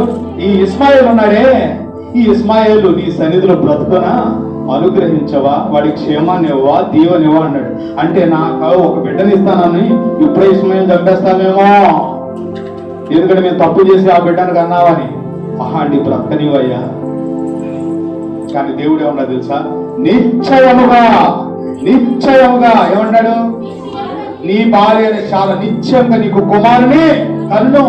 ఎందుకనంటే ఆ కుమారుడు అబ్రహాంకి కుమారుడిగా ఉండడం కాదు. దేవుని యొక్క ముఖ్య ఉద్దేశం ఏంటి? ఆ యొక్క సాతాను యొక్క తలను చితక కొట్టే రక్షకుడుగా, దేవుని కుమారుడుగా, తర్వాత దేవుడు ఈ భూలోక రాజ్యాల మీద స్థాపించే ఆ సింహాసనానికి మహిమరాజుగా రావాల్సిన వాడుగా ఉన్నాడు. ఇది ఎవరి ఇంట్రెస్ట్ అండి? God's interest. It's not mankind interest. అవునా కాదా? ఆదాము అడిగారా మాకు రక్షకుడు కావాలని? ఆదాము అడిగారా మాకు చర్మపు చొక్కాలు, ఆ యొక్క బలి పశువుని, ఆ యొక్క గొర్రెను వధించి మాకు తొలగించమని? ఆదాము అడిగారా మాకు వాగ్దానం చేయమని? ఆదాము ఏం అడగలేదే. ఎవరు ప్రామిస్ చేశారండి? దేవుడే. ఫస్ట్ గాస్పెల్ ఆయనే, ఫస్ట్ ప్రామిస్ ఆయనే చేశాడు. కాబట్టి అబ్రహాంతో కూడా చెబుతా ఉన్నాడు. తన 18వ అధ్యాయంలో కూడా అబ్రహాంని దేవుడు కలుసుకున్నాడు. ముగ్గురుగా వెళ్ళారు. అబ్రహాం ఆతిథ్యం ఇచ్చారు. ఆ సమయంలో ఎక్కడుంది శారమ్మ అంటే గుడారం లోపల ఉందనంటే దేవుడు ఏమన్నాడంటే, ఇదిగో నేను మరలా ఒక సమయానికి వస్తాను, 1 year వస్తాను, అప్పుడు ఈ శారా ఏం చేస్తానంటే బిడ్డను గాని ఉంటుందని. అప్పుడు శారమ్మ గారు కూడా ఏమన్నారంటే ఒక బలమైన మాట. ఏమంటారు? ఆమా నేను బలవుడికిన దాని ఆయన తర్వాత నాకు సుఖము కలుగునా, నా యజమానుడును వృద్ధుడై ఉన్నాడు కదా అని తనలో నవ్వుకొనెను.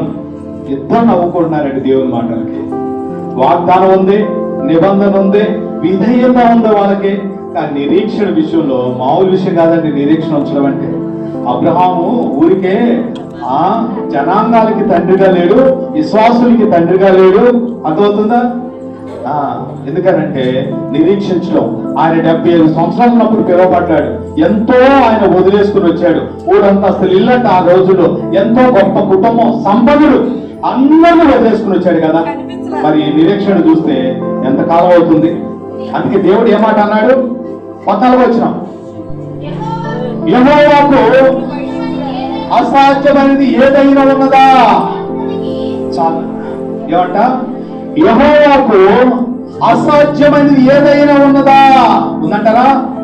Is anything too hard for God? చెప్పండి, అసాధ్యమైనది ఉందా? Is anything too impossible? ఈ మాట మీకు ఎక్కడ గుర్తొస్తుందా? మరియతో దేవదూత ఒక మాట అంటుంది, అది చదువుతాను సరే. మరియతో దేవదూత లోకాసు వార్తలో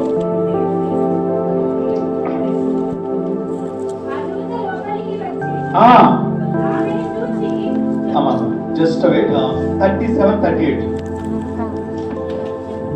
దేవుడు చెప్పిన ఏ మాట అయినను నిరర్ధకము కాలేదని ఆమెతో చెప్పాను. అందుకు మరియా, ఇదిగో ప్రభువు దాసురాలను, ఈ మాట చొప్పున నాకు జరుగునుగాక. ఆమేన్. ఎంత శ్రేష్టమైన మాట, ఎంత బలమైన మాట తెలుసా? ఒక మనిషి తన జీవితంలో కొన్ని సందర్భాలు చెప్పకుండా మాట ఇది.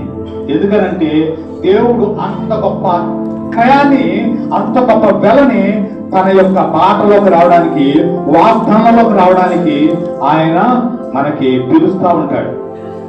ఏమంట? ఆమంటుంది, నీ మాట చొప్పున, నీ మాట చొప్పున. నువ్వేదైతే అన్నావో, నువ్వేదైతే ఉద్దేశంతో మాట్లాడుతున్నావో, ఎంత గొప్ప వాగ్దానం అని చెప్తున్నావో, అది దేవుడు అంటున్నావో, అదంతా నాకు జరుగును కాక. మరి అప్పుడు ఎంత వయసు అండి? 14 సంవత్సరాల నుంచి 17 ఉండొచ్చు బహుశా. ఒక యవ్వన బిడ్డ. అది అంతకుముందు చరిత్రలో జరగనటువంటి కార్యం.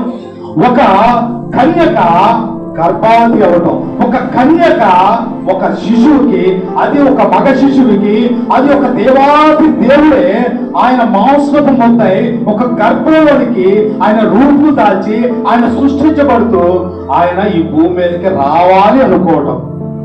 ఎంత బలమైన విశ్వాసం ఉంచిందండి ఆ మాట మీద. మొదట అడిగింది, ఇది ఎలా జరిగింది?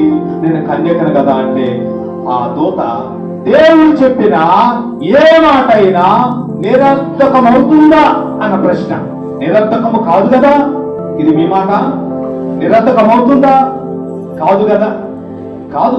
ఎందుకంటే చెప్పిన వాడు నమ్మదగిన వాడు, చెప్పిన వాడు ఆయన మహాజ్ఞానం కలిగిన వాడు. చెప్పిన వాడు ఎవరో తెలుసా? సర్వశక్తి కలిగినటువంటి దేవుడు.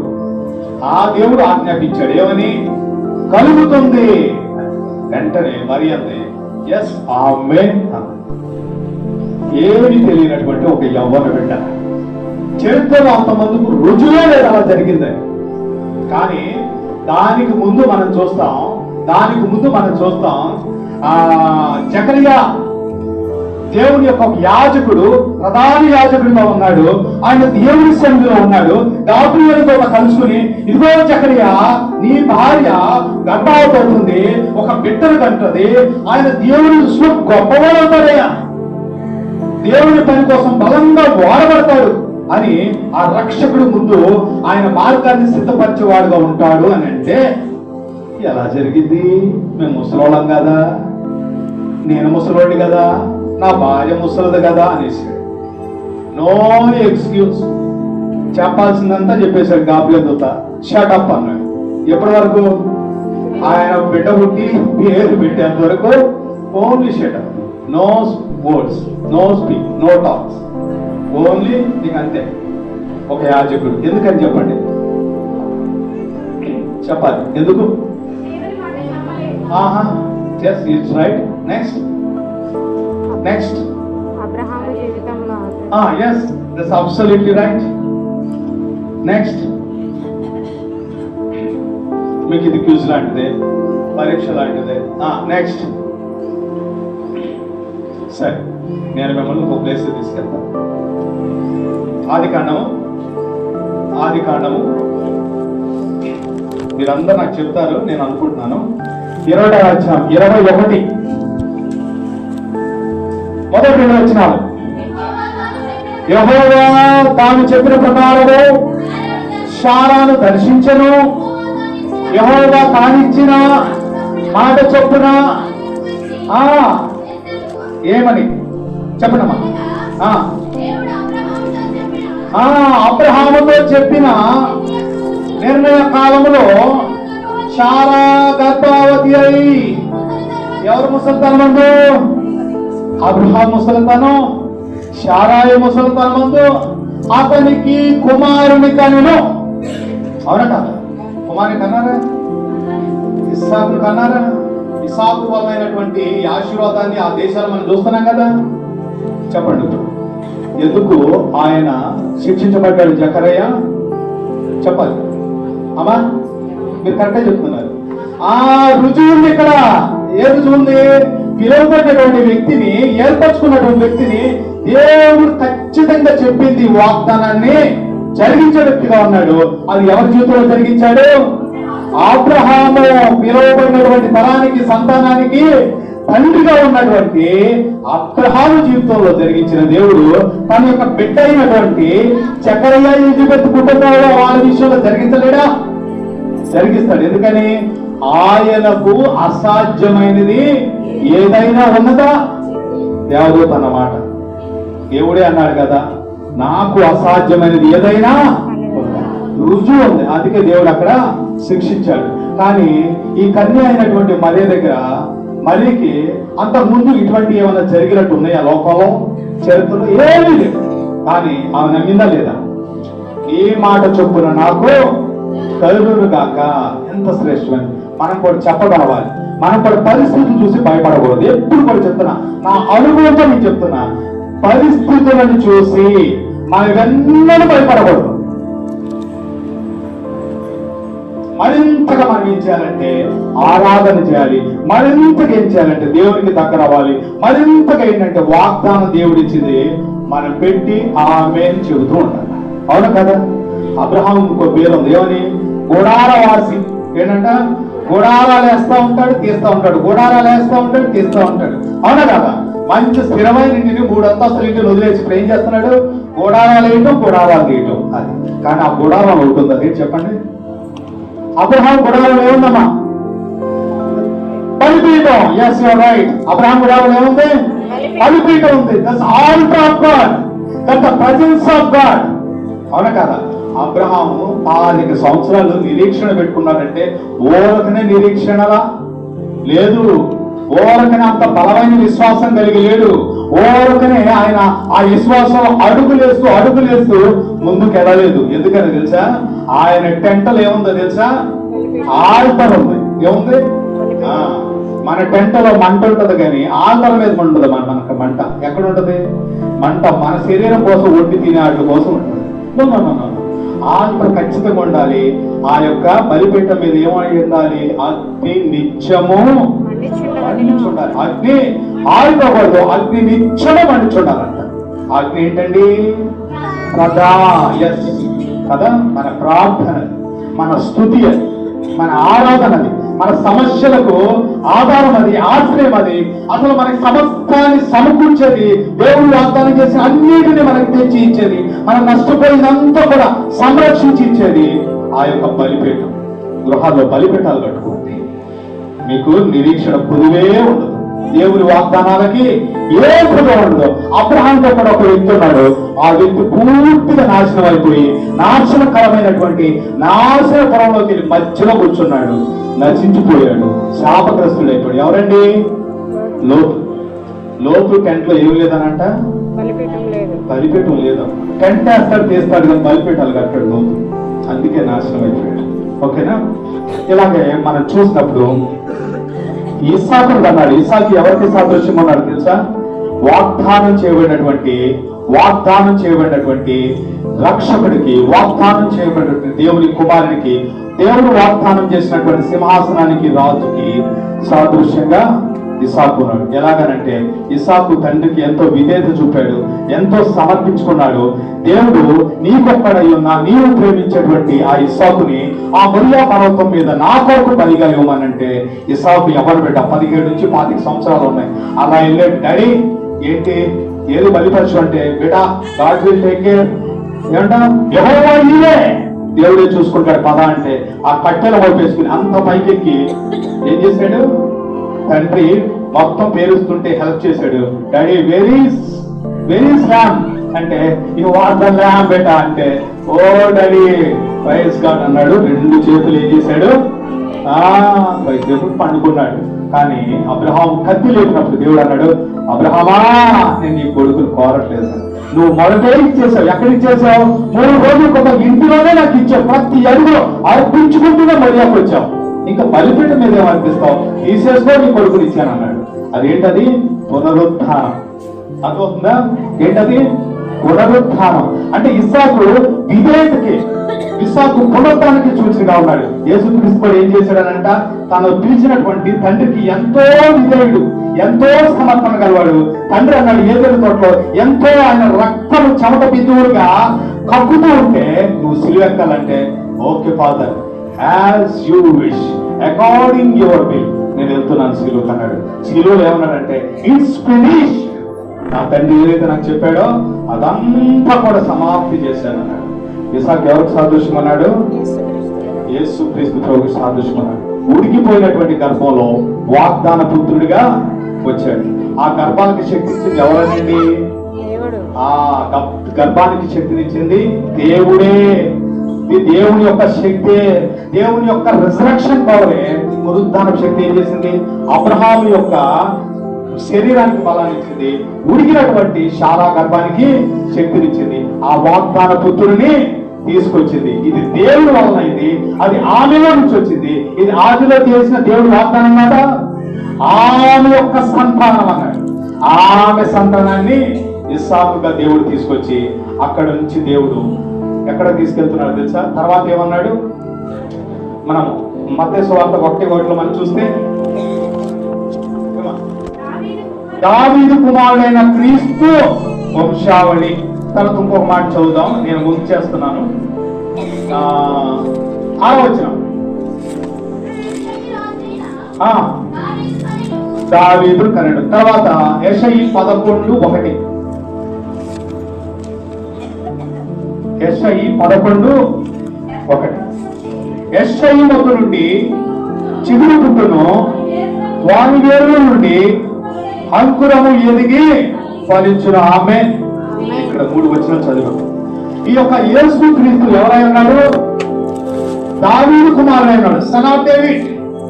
దేవుడు ఏర్పరచుకున్నటువంటి, పిలుచుకున్నటువంటి ఆ యొక్క దావీదు యొక్క వంశావళిలో ఉన్నటువంటి రాజుగా ఉన్న ఆ దావీదు సింహాసనానికి ఆయన రాజుగా వాగ్దానం చేయబడుతూ యెషయి ముద్దు నుంచి చిగురుగా వస్తా ఉన్నాడు. ఈ యొక్క దావీదు పితరుల తరానికి చివరి వాడుగా ఉన్నాడు. దేవుడు వాగ్దానం చేసినటువంటి రాజుల తరానికి ఏమన్నాడంటే తెలుసా? మొదటి వాడుగా ఉన్నాడు. మరి దావీదు ముందు ఇంకో రాజు ఉంటాడు. దావీదు ముందు ఇంకో రాజు ఉంటాడు. ఎవరు? సౌలు రాజు. సౌలు రాజుని ప్రజలు ఎన్నిక చేశారు. Okay, right. సౌలు రాజుని ఎవరు కోరుకున్నారు? ప్రజలు. ఎత్తుగా ఉన్నాడు, ఎత్తడిగా ఉన్నాడు, బలంగా ఉన్నాడు అని వాళ్ళు రాజు రావాలనుకుంటే, సరే రాజు అంటే మీకు అలానే ఉండాలి కదా, బయట రాజులందరూ అలానే ఉండాలని చూశారు కదా, ఓకే మీ రాజులు ఓకే అన్నాడు. కానీ దేవుడు సమయంలో ఏమంటారు తెలుసా? నా హృదయానుసారుడైనటువంటి మనుష్యుడు నేను రాజుగా ఉండడానికి నేను కనుగొన్నాను. సమయంలో నీవు ఆ యొక్క కొమ్ములో తైలమును, అభిషేక తైలం నింపుకొని నువ్వు యెషయి ఇంటికి వెళ్ళాడు. ఎక్కడికి వెళ్ళమన్నాడు? యెషయి గారు కూడా తెలివిగా ఏం చేశారంటే, బాబు నేను సమాధానంగానే వచ్చాను, కానీ ముందైతే మీరందరూ కూడా దేవుడి సన్నిధిలో కనబడటానికి మిమ్మల్ని మీరు బలి అర్పించుకుని శుద్ధి చేసుకుని దేవుడి సన్నిధికి వచ్చి నిలబడాలంటే తన 7 కుమారులందరూ కూడా శుద్ధి చేయించి ఇదిగో అని నిలబెట్టే సమూయేలు అన్నాడు, పెద్దోడు బాగున్నాడే, రెండోవాడు బాగున్నాడే, మూడోవాడు బాగున్నాడే, ఇతన్ని దేవుడు కోరుకున్నాడేమో, ఇతన్ని దేవుడు కోరుకున్నాడేమో, ఇతడు అంటుండొచ్చు అనుకుంటే దేవుడు ఏమన్నాడు? వీరెవరూ కాదన్నాడు. వెంటనే యెషయి అన్నాడు, చదువునమ్మా, ఏమయ్యా ఈ కుమారుడు అన్నాడు ఇందేనా అంటే, ఉన్నాడు, ఒక్కడున్నాడు. దావీదని అన్నాడమ్మా? ఉన్నాడు, ఒక్కడున్నాడు. ఎక్కడో ఉన్నాడండి, గొర్రెల కాపరిగా అరణ్యంలో ఉన్నాడు. వాడు కొండలు ఎక్కుతాడు, గుట్టలు దిగుతాడు, అరణ్యంలోకి వెళ్తాడు, అడవులకు వెళ్తాడు. వాడు పనే గొర్రెల కాపరిగా ఇరవబడినవాడండి. ఎందుకంటే అదొక చరిత్ర ఉంది, ఇప్పుడు చెప్పే సమయం కాదు, ఒక మంచి సందర్భంలో చెప్పుకుందాం. ఎందుకంటే దావీదు యొక్క జననం, తన తల్లి దావీదుని ఆ కడుపులో ఏమంటారు కన్సెప్షన్ అంటారు కదా. సో గర్భాన్ని దాల్చడం అనేది దావీదు తన తల్లితో కూడా వేరుగా ఉండి పెరగడం అనేది ఒక నిందకి కారణమైనటువంటిది. ఇది ఆ నింద ఆ దావీదుని ఏం చేస్తుందంటే తండ్రి ఇంటి నుంచి దూరం చేసేది. ఆ నింద తన యొక్క అన్నల ప్రేమను కోల్పోకుండా చేసింది, కోల్పోవడానికి సమాజానికి దూరం పెట్టేసింది. అందుకే దావీదు అంటాడు, ఆయన 139వ కీర్తనలో కూడా, తర్వాత 51లో కూడా, నా తల్లి నన్ను ఎలా అని చెప్పేసి, అంటే అది తల్లిదండ్రుల పాపం కాదు కానీ సమాజం వల్ల వచ్చినటువంటి నింద. సో నేను ఆ మాట తర్వాత ఎప్పుడైనా జ్ఞాపకం చేస్తాను. దావీదు అలాగే ఎడవబడిన వాడుగా ఉన్నాడు, తిరస్కారానికి గురైన వాడుగా ఉన్నాడు, అన్నదమ్ముల ప్రేమను వచ్చుకునే వాడుగా ఉన్నాడు, తండ్రి ప్రేమను వచ్చుకోవడం, సమాజంలో నేను వ్యక్తిగా బయట వ్యక్తిగా ఉన్నాడు. దేవుడు ఏం చేస్తాను తెలుసా, ఆ వ్యక్తిని నేను ఎన్నిక చేశాను, ఆ వ్యక్తిని నేను కోరుకుంటున్నాను. ఆ వ్యక్తి ఎటువంటి వాడు తెలుసా, గొర్రెలు కాపాడని అనుకుంటున్నావు కానీ నా హృదయానుసారుడు. ఆమేన్. దావీదు దేవుని హృదయానుసారుడు, ఎందుకంటే దేవునికి ఇష్టంగా జీవించాడు, దేవుని సంతోష పెట్టే జీవితాన్ని జీవించాడు. ఈ దావీదు ఎవరికి సూచనగా ఉన్నాడు తెలుసా, సాదృశ్యంగా ఉన్నాడు, యేసు క్రీస్తు ప్రభుకి సాదృశ్యంగా ఉన్నాడు. అయితే ఈ దావీదుకి దేవుడు సింహాసనాన్ని ఇచ్చాడు. దావీదుని దేవుడు పిలుచుకున్నాడు, ఏర్పాటు చేసుకున్నాడు, ఒక సింహాసనాన్ని ఇచ్చాడు. అబ్రహాం కడుపులో నుంచి తీసుకొచ్చి, మంచిదే, ఇదంతా కూడా బాగుంది. నేను ముగించేస్తాను, పర్లేదు, ఒక 10 minutes. ఓకేనా? థ్యాంక్ యూ అయ్యగారు. 10 minutes సమయంలో నాడి చోటు కదా, మీరందరూ నాతో ఉన్నారు కదా. Yes, okay. మీరందరూ కూడా కాన్సన్ట్రేషన్ నా మీద కాదు, ఆ మ్యానేజర్ మీద చేయండి, పశువుల తొట్టి మీద చేయండి. ఆ పశువుల తొట్టిలో ఉన్న మన ప్రభువును ప్రియమైనటువంటి రక్షకుడి మీద చేయండి. ఆయన మన కోసమై దేవుడు వాగ్దానం చేసిన దేవుని కుమారుడు, మన రక్షకుడు, మన మహిమారాజు అన్నాడు. ఆయన ఒకప్పుడు మనందరిని కూడా ఆ పరలోకానికి తీసుకుని వెళ్తా ఉన్నాడు. ఆమేన్. అందరూ సిద్ధంగానే ఉన్నారు పరలోకానికి? సిద్ధపడాలండి. మన నిత్యరాజ్యం అదే. ఈ గుడారాన్ని వదిలేస్తాం, ఈ భూలోక గుడారాన్ని కూడా వదిలేస్తాం, కానీ స్థిరమైన నివాసం ఎక్కడుందనంట. అందుకే అబ్రహాము పురాతన ఆ పట్టణం కొరకు ఎదురు చూస్తూ 10 సంవత్సరాలు ఇంకా జీవించి 170 సంవత్సరాలు జీవించాడట, పునాదులు గల ఆ పట్టణం కొరకు. ఎందుకంటే అది శ్రేష్టమైనది, అది నూతన నిశ్చయం. భూలోకంలో అది లేదు. ఎక్కడంటే పరలోకం నుంచి దేవుని సన్నిధి నుంచి దిగి వస్తుంది మన కోసం. అక్కడ మనందరి నివాసాలు ఉన్నాయి. యేసు ప్రభు చెప్పాడా లేదా? ఏమన్నాడు? మీకు నివాసము. అవును కదా. ఇక్కడ మనకి ఇల్లు లేకపోయినా బాధపడాల్సింది ఏం లేదు. అక్కడ మన కోసమే స్థిరమైన నివాసం ఉంది. కాబట్టి 11 యెషయా 1లో చెప్పండి మాట ఏంటంటే, యెషయి మొద్దు నుండి చిగురు పుట్టును, వారి వేరు నుండి అంకురం ఎదిగి ఫలించును. యెషయి మొద్దు, that is the hopeless situation, that's the hopelessness of Jesse. అంటే ఒక నిరీక్షణ లేదు. ఎందుకంటే ఆ జెస్సీ యొక్క గర్భంలో నుంచి దావీదు వస్తే, ఆ దావీదు ఒక సింహాసనానికి రాజు అయితే, అక్కడి నుంచి తన యొక్క బిడ్డలు రాజులైతే, అలాగ దావీదు సింహాసనం స్థిరపరచబడుతూ ఏలుతూ ఉన్నారు, యోధా రాజ్యంగా, ఇజ్రాయెల్ రాజ్యంగా. కానీ ఒకనొక సమయం ఏమైపోయిందంటే, వారందరూ కూడా దేవునికి వ్యతిరేకంగా జీవిస్తూ, ఆజ్ఞలు అతిక్రమిస్తూ, దేవుని ధర్మశాస్త్రానికి వ్యతిరేకంగా జీవిస్తూ, నైతికంగా చెడిపోయిన వారై దేవుని యొక్క శిక్షణ తీర్పుని వారి రాజ్యాల మీదకి, వారి యొక్క పట్టణాల మీదకి, ఇళ్ల మీదకి తెచ్చుకున్న వారిగా దేవుని యొక్క రాజ్యాల్లో నుంచి, ఇజ్రాయెల్లో నుంచి, యోధాలో నుంచి ఏం చేయబడ్డారు? తరమగొట్టబడ్డారు. దేవుని యొక్క శిక్ష వారి మీదకి వచ్చింది. ఇప్పుడు ఏముందంటే, దేవుడు వాగ్దానం చేశాడు రాజుని, దేవుడు వాగ్దానం చేశాడు స్థిరమైనటువంటి కదలని సింహాసనాన్ని. కానీ ఇప్పుడు చూస్తే ఎలా ఉంది? యెషయి మొద్దు, the stump of Jesse, there is no hope. ఎలా మరి? చిగురు పుట్టెను, the shoot is coming up. చిగురు పుడతా ఉంది, చిగురు పుడతా ఉంది. ఆ మొద్దుల నుంచి ఏమొస్తుందండి? చిగురు. హల్లెలూయా. ఆ చిగురు ఎవరు? మన ప్రభు అయిన యేసు. ఆ చిగురు ఎవరండి? It's lord Jesus. ఆ చిగురుగా ఆయనే వస్తా ఉన్నాడు. ఆ కొమ్మ ఎదుగుతా ఉందనంట, అంకురము ఎదిగి ఫలించుచూ ఉన్నది. అంకురము, దట్స్ బ్రాంచ్. దట్ బ్రాంచ్ ఏమవుతుంది? ఎదుగుతూ ఏముందని ఫలించేదిగా ఉన్నది. అంకురం ఎక్కడి నుంచి వచ్చిందండి? వాని ఏరుల నుండి. ఎక్కడి నుంచి అండి? మొత్తులో నుంచి చిగురు వచ్చింది, ఏరులో నుంచి కొమ్మ వచ్చింది, ఆ కొమ్మలో నుంచే ఫలం వచ్చింది. అంటే ఈ మొత్తుకు జీవం ఎక్కడి నుంచి వచ్చింది? ఆమేన్, ప్రైజ్ గాడ్. 10వ వచనం చూస్తారా? నాతోనే ఉన్నారు కదా.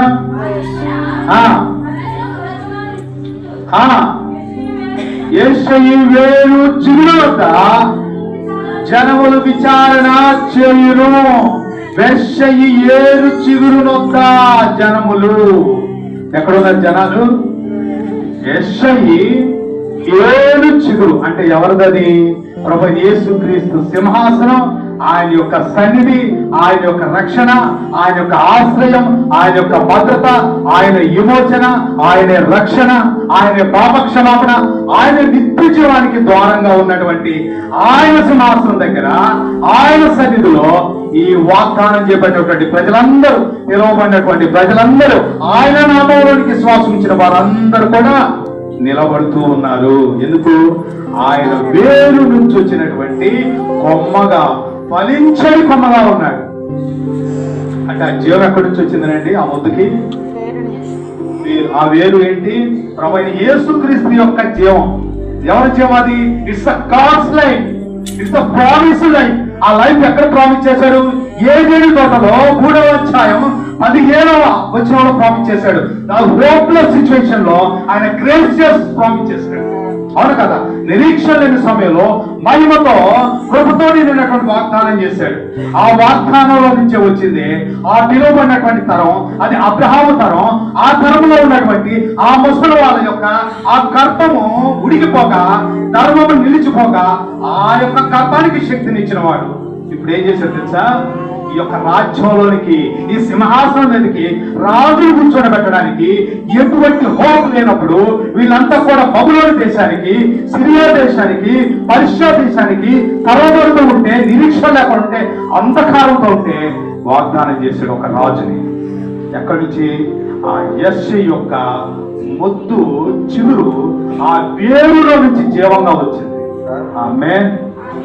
ఇది ఆ గర్భం, ఉడికినటువంటి గర్భాన్ని జీవాన్ని ఇచ్చినటువంటి శక్తి. ఆ శక్తి ఏంటండి? Is the resurrection power of God. దేవుని యొక్క పునరుత్థాన బలం. ఆ బలానికి ఉన్న శక్తి బాగుంది కదండి. అవునా? అంత గొప్ప శక్తి అది. ఒక వ్యక్తి చనిపోయాడు, లాజరస్. ఆ వ్యక్తి ఎక్కడ ఉన్నాడు? ఆ లాజర్ కాదు, బీదవాడైనా లాజర్ కాదు, యేసుక్రీస్తుకి స్నేహితుడైన లాజరు సమాధిలో 4 రోజులు ఉన్నాడు. ఆ వ్యక్తి దగ్గరకు 4వ రోజు వచ్చాడు. ఎవరు? ఈ మహిమానితుడైనటువంటి యేసు వచ్చి, తన స్నేహితుడంటే యేసు వచ్చి, ఎక్కడ నా స్నేహితుడంటే ఇంకెక్కడ, ఆయన ఎక్కడ సమాధిలో 4వ రోజు కుళ్ళిపోతున్నాడు. ముందు వస్తే బాగుండేది కదా అంటే, ఇప్పుడు వచ్చాను నేను, చాలు, నేనే పునరుత్థానం. ఏమన్నాడు? నేనే పునరుత్థానమును, I am the resurrection, I am the life అన్నాడు. అన్నోడు ఏమన్నా మామూలుగా ఉన్నాడా? ఏమన్నాడు? లాజరు బయటికి రా. ఏమన్నాడు? లాజరు కమ్అవుట్. లాజరు కమ్అవుట్ అంటే లాజరు వచ్చాడా లేదా? లాజరు వచ్చాడు. ఆయన వాళ్ళు ఏం చేశారు? ఆ రాయి ఇచ్చాడు. ఏమేం చేశాడు? జీవాన్ని ఇచ్చాడు. చెప్పాలండి మీరు. మనం ఏం చేశాం? వాళ్ళు ఏం చేశారు? రాయిని తీశాం. అది అడ్డుబండ. అవునా? యేసు ఏమిచ్చాడు? జీవాన్ని ఇచ్చాడు. జీవాన్ని ఇచ్చే శక్తి ఆయనకు ఉంది. ఆయన పునరుత్థాన బలంగా ఉన్నాడు, ఆయన పునరుత్థానపు శక్తిగా ఉన్నాడు. కాబట్టి ఏమన్నా తెలుసా? బయటికి రానంగానే లాజరు బయటకు వచ్చాడు. కానీ లాజరు బయటికి రాన్నాడు. అలా కాకుండా సమాధి ఉన్న వారు బయటకు రానంటే ఆ రోజు ఆ స్వరమైన వాళ్ళందరూ బ్రతికొచ్చేవాళ్ళు. అవునా కదా? ఎందుకని? పలికినోడు చెప్పినోడు మామూలుడు కాదు. అవునా కదా? ఈ యొక్క పశువుల కొట్టులో ఈ పండుకోబెట్టినటువంటి ఈ బిడ్డ ఆ పొత్తు కొట్టులతో చుట్టబడి పండబెట్టిన ఆ బిడ్డ మామూలు వ్యక్తి కాదు. Is the glorious king, is the saviour of the whole. అవునా కదా? ఆ వ్యక్తి నోట మాట ఎలా ఉందంటే జీవం కలిగినది. ఎటువంటి మాట అది? జీవం కలిగినది. ఆ మాటకు ఎంతో శక్తి ఉన్నదండి. ఎందుకన్నా తెలుసా? ఆయందు దేవుడు భూమి ఆకాశములను సృజించను. దేవుడు పలకగా ఏమైంది? కలిగింది. దేవుడు పలకగా ఏమైంది? పలకగా కలిగింది. పలకగా కలిగింది. తర్వాత యోహాను 1:1 ఏమనుంటది? ఆ వాక్యమై ఉన్న దేవుడు, అంటే ఆదియందు వాక్యముగా దేవుడి యొక్క ఉన్న ఆ దేవుడు, కుమారుడైన దేవుడు శరీరాన్ని ధరించి కృపా సత్య సంపూర్ణుడిగా మన మధ్యకు వచ్చాడు. ఆ వాకు సృష్టించిన వారండి, తన మాటతో, తన మాటకున్నటువంటి మహత్తుతో శూన్యంలోనంటే ఈ సర్వ సృష్టిని కలగజేసిన వాడు. ఆయన పిలిస్తే సమాధుల్లో నుంచి బ్రతికి రారా? వస్తారు, ఖచ్చితంగా వస్తారు. ఎందుకంటే ఆయన మాటకు ఉన్నటువంటి శక్తి, ఆయన మాటలో ఉన్నటువంటి జీవం అంత గొప్పది. అందుకే పేరు పెట్టి పిలిచాడు లాజరు అని. బయటికి రంటే అందరూ వచ్చేవాళ్ళు. కాబట్టి ఆ మొద్దుకి జీవాన్ని ఇచ్చింది ఎవరండి? నేను ముగించేస్తున్నా. ఇట్టిందా 7 minutes ఐ థింక్ సో. ఆ మొద్దుకి జీవాన్ని ఇచ్చింది ఎవరు? ఆ వేరులో నుంచి వచ్చింది. ఎక్కడి నుంచి వచ్చింది? ఆ వేరులో నుంచి వచ్చింది. ఆ వేరుకి జీవం ఎక్కడి నుంచి వచ్చిందని అంటే, ఆ వేరుకు జీవం ఎక్కడి నుంచి వచ్చిందంటే దేవుడే ఆ శక్తిని, దేవుడే ఆ బలాన్ని ఇచ్చినవాడు. కాబట్టి ఇప్పుడు ఏమైందంటే ఆ అప్పురం ఎదిగి ఫలిస్తుంది. ఆ ఫలం ఏంటో చెప్పరా? ఆ ఫలం ఏంటో చెప్పరా? అది సంతోషం అనే ఫలం. యేసుక్రీస్తు ఏమిస్తున్నాడు? సంతోషం అనే ఫలాన్ని ఇస్తున్నాడు. యేసుక్రీస్తు క్షమాపణ అనే ఫలాన్ని ఇస్తున్నాడు. యేసుక్రీస్తు సమాధానం అనే ఫలాన్ని ఇస్తున్నాడు. అవునా? యేసుక్రీస్తు మనకి పునరుద్ధానాన్ని ఇస్తున్నాడు. యేసుక్రీస్తు మనకి నిత్య జీవాన్ని వాగ్దానం చేసిన వారుగా ఉన్నాడు. అదంతా కూడా క్రీస్తులో ఉన్నటువంటి ఫలమై ఉన్నది. అదంతా క్రీస్తులో మన కొరకై వాగ్దానం చేయబడినటువంటి ఫలం ఉన్నది. ఇప్పుడు ఏమైందనంటే ఆ బుద్ధులో నుంచే ఈ మహిమా రాజు మన కొరకే బయటకు వచ్చాడు. ఇక్కడ మనకు రాయబడినటువంటి చివరి మాట చదివి మనం ఊహించుకుందాం. మత్తయి సువార్త, అందరు నాతో ఉన్నారు కదా? మత్తయి సువార్త 21వ వచనం. ఆమె ఒక కుమారుని కనను, తన ప్రజలను వారి పాపముల నుండి ఆయనే రక్షించును. మరొక్క మారు, ఆమె యొక్క కుమారుని కనును. ఎవరండి? ఆమె. ఎవరిమే? మరియా. కానీ వాగ్దానం చేయబడిన ఆమె ఎవరు? స్త్రీ సంతానము. ఏ సంతానం అండి?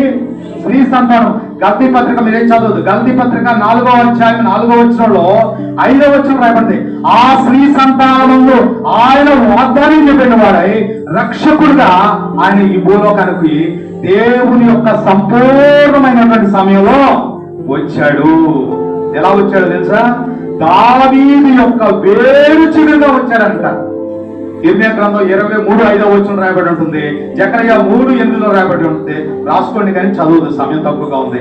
అదవుతుంది కదా. ఆమె యొక్క సంతానమందు, ఈ సంతానం ఏంటో తెలుసా? ఈ సంతానము వర్జిన్ బోర్న్ క్రైస్ట్, కన్యకు పుట్టినటువంటి సంతానం. ఇక్కడ మానవ ప్రమేయం లేదు, మనిషి యొక్క ఎఫర్ట్స్ లేవు, అసలు మనిషి ఏ మాత్రం కలగజేసుకోవాల్సిన పనే లేదు. అవునా కదా? శారమ్మ గారు కలగజేసుకుంది. దేవుని వాగ్దానానికి సహాయం చేద్దాం అనుకుని ముళ్ళు తెచ్చిపెట్టుకుంది. ఇస్మాయిల్ ఎవరు? పక్కలో బల్లెము. ఇజ్రాయెల్ ప్రజలకి ముళ్ళుకి కారణమయ్యారు. ఆదాము కూడా ఏమనుకున్నారు?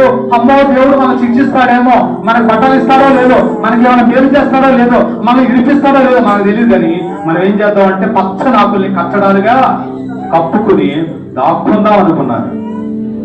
కానీ మానవుల యొక్క ప్రయత్నాలు మనల్ని ఏ మాత్రం రక్షించలేము. మనకు మనముగా సహాయం చేసుకోలేము. మనకు మనం ఏ మేలు చేసుకోలేము. మనకు సహాయం చేయగలిగిన వాడు, మనకు ఆధారమైన వాడు, మనకు ఆశ్రయంగా ఉండేవాడు, మనకు రక్షమైన వాడు, మనకి సంతోషాన్ని ఇచ్చేవాడు, మనకు నిరీక్షణ ఇచ్చేవాడు, మన యొక్క మృతమైనటువంటి ఈ శరీరానికి జీవాన్ని ఇచ్చేవాడు, ఈ దేహానికి ఆరోగ్యాన్ని ఇచ్చేవాడు, ఈ ప్రాణానికి నెమ్మది సమాధానాన్ని ఇచ్చేవాడు, ఈ ఆత్మకి నిత్య జీవాన్ని ఇచ్చేవాడు, ఆ వాగ్దానం చేయబడినటువంటి ఆ ప్రభువైన యేసు, ఆయన మాత్రమే మనకు సహాయం, ఆయన మాత్రమే మనకు జీవనాధారమైనడు. ఆయన దేవుని చేత వాగ్దానం చేయబడినటువంటి జీవ ప్రదాతగా ఉన్నాడు. అందుకే ఆయన ఏమంటాడు? తన ప్రజలను, ఎవరి ప్రజలనండి? His people, from their sins he saves. మరి ఆయన ప్రజగా ఉండడానికి మనం ఇష్టపడుతున్నామా? ఆయన ప్రజలను ఏమన్నాడు? అందరి కొరకు వాగ్దానం చేయబడ్డాడు. ఈయన ఎవరిని పిలువబడుతున్నాడు? లోక రక్షకుడు. ప్రజలందరికీ, లోకమంతటికి సంతోషకారణమైన వాడు, వాగ్దాన పుత్రుడు, రక్షకుడు. కానీ నా ప్రజగా, నా వంశావళిలోకి రావడానికి ఇష్టపడుతున్నావా? అబ్రహాము కుమారుడు, తర్వాత దావీదు కుమారుడైన యేసుక్రీస్తు వంశావళి. ఆ వంశావళిలో నువ్వు నేను ఉన్నావా? ఉంటే ఖచ్చితంగా మన స్థితి ఏమైనా కావచ్చు, కానీ మన యొక్క స్థితిని, మన యొక్క గతిని మార్చేవాడుగా ఉన్నాడు. మనం చేయాల్సింది ఒకటే, ఆయన యొక్క వంశావళిలోకి రావడానికి, ఇన్ క్రైస్ట్, క్రీస్తు నుండి మనం ఉండడానికి ఇష్టపడాలి. క్రీస్తు లోనికి రావడానికి మనం ఇష్టపడాలి. క్రీస్తుకు వెలుపల మనకి నిరీక్షణ లేదు. క్రీస్తుకు వెలుపల మనకు రక్షణ లేదు. క్రీస్తుకు వెలుపల మనకు నిత్య జీవం లేదు. ఎందుకంటే యేసుక్రీస్తు అన్నాడు, నేనే, ఎవరినైనా నేనే మార్గం, నేనే సత్యం, నేనే జీవం, నా ద్వారానే తప్ప మీరు పరలోకానికి, నిత్య జీవానికి వెళ్ళలేరు. యెషయి మొట్టు చిగురించాలంటే యెషయి ఏడు ముందు జీవాన్ని పోసుకోవాలి. ఆ జీవాన్ని ఇచ్చేవాడే, మొట్టుకు జీవాన్ని ఇచ్చేవాడే, చిగురింపజేసేవాడే ఈ నజరేయుడైన బెత్లెహేమీయుడైన యేసుక్రీస్తు. యేసుక్రీస్తు వంశావళిలోనికి 5 ఆడవాళ్ళు ఉన్నారు. ఈ 4 ఆడవాళ్ళు ఎవరు అనేది మీరు చూడండి. దాంట్లో 3 ఆడవాళ్ళు పాపాత్ములు. ఎవరు? తామారు. ఎవరు? తర్వాత చూడండి, తామారు, రాహాబు, తర్వాత ఉజ్జియా భార్యగా ఉన్న బత్షెబ. రాహాబు ఎవరు? వేశ్యగా ఉంది. తామారు ఎవరు? వ్యభిచారం చేసిందిగా ఉంది. అవును కదా? ఈ ఊరియా భార్య ఉన్నటువంటి ఆ బత్షెబ కూడా ఆ పని చేసింది. కానీ పాపాత్ములు ఏం చేశారు? రాహాబు సర్వోన్నతమైన దేవుళ్ళ నమ్మకం వచ్చింది, క్రీస్తు యొక్క వంశావళిలోనికి చేర్చబడిందిగా ఉంది. తామారు ఆ యోధా సామ్రాజ్యంలోకి వచ్చింది, వాగ్దానం చెప్పినటువంటి సింహాసనానికి ఆ యొక్క మహిమారాజు ఆమె యొక్క వంశావళిలో నుంచి వచ్చిన వాడిగా ఉన్నాడు. ఇప్పుడు మనం కూడా చేయాల్సింది ఒకటే, ఆయన యొక్క వంశావళిలోకి మనం వెళ్ళగలిగితే ఖచ్చితంగా ఆయన మనకు ప్రభువుగా ఉన్నాడు, ఆయన మనకు రాజుగా ఉన్నాడు, ఆయన దేవుని యొక్క కుమారత్వాన్ని, సంక్షిప్తి మనకి ఇచ్చేవాడు ఉన్నాడు, ఆయన మనకి ఇమ్మానుయేలుగా ఉండడానికి ఇష్టపడుతున్నాడు. అలాగున్న దేవుడు నిత్యమైనటువంటి కృపను మనందరికీ దయచేయుగాక. దేవుడు మన మీద నిండైనటువంటి కృపను అనుగ్రహించునుగాక. ఆ యొక్క మేంజర్లో, పశువుల పాకలో, ఆ తొట్టులో పెట్టబడినటువంటి ఆ యొక్క క్రీస్తు మనందరికి కూడా, మన జీవితాలకి, కుటుంబాలకి, సంఘానికి ఇమ్మానుయేలుగా నిరంతరము